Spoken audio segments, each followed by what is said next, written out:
Okay, in this session, we're going to discuss finding the lowest common denominator. Now, let me back up to explain why technique is going to be important. This comes in when we want to add fractions.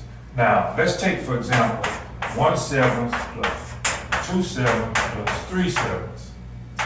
Now, our denominator, remember, tells us what we have. Our numerator simply tells us how many we have.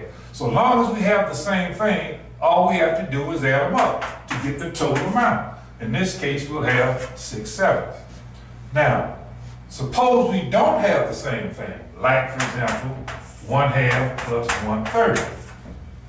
Well, we can only simply add them up if we have the same things.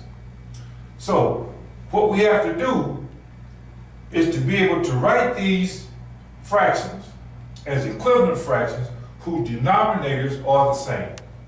Now, the best denominator to use is what we call the lowest common denominator. The fractions have infinitely many common denominators, but again, the best one to use is the lowest common denominator. How do we go about finding that? Okay, now, we're going to give some examples. Use an example. Let's suppose we had a denominator 12, 18, and I'm going to say 6. Now, the first thing we have to do is express each one of these as a product of their prime factors.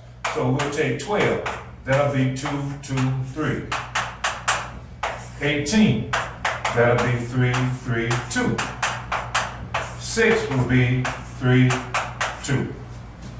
Now, what we have to do is compose our lowest common denominator.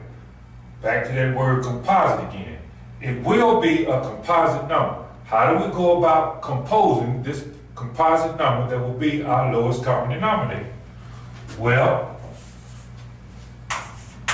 what we know is this number will have to be a number that contains the prime factors of all three of these numbers, because all three of these numbers will have to divide into it exactly. So how do we compose it? By making sure it contains the prime factors of each one of these numbers. So let's look at 12. What are the prime factors? 2 times 2 times 3. Let's look at 18. We have 3 times 3 times 2. Well, we have 2 and 3, but we need another 3, so we multiply it by another 3. Now let's look at 6. It has 3 times 2.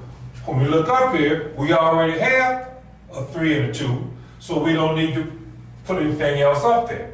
So now what we have to do is multiply these numbers together and we will get 36. Now, look at it. Let's check ourselves. Do I have 12 up here? 2 times 2 times 3. Do I have 18 up here? 3 times 3 times 2. Do I have 6 down here? 3 times 2. So, we have a number that all three of our denominators can divide into exactly because it contains the prime factors of each one of them. Now, in our examples, in our exercises, we're going to ask you to click on the button and you'll be given a series of numbers, a set of numbers, and you'll be asked to find the lowest common denominators of those numbers. So enjoy yourself and have fun. Thank you.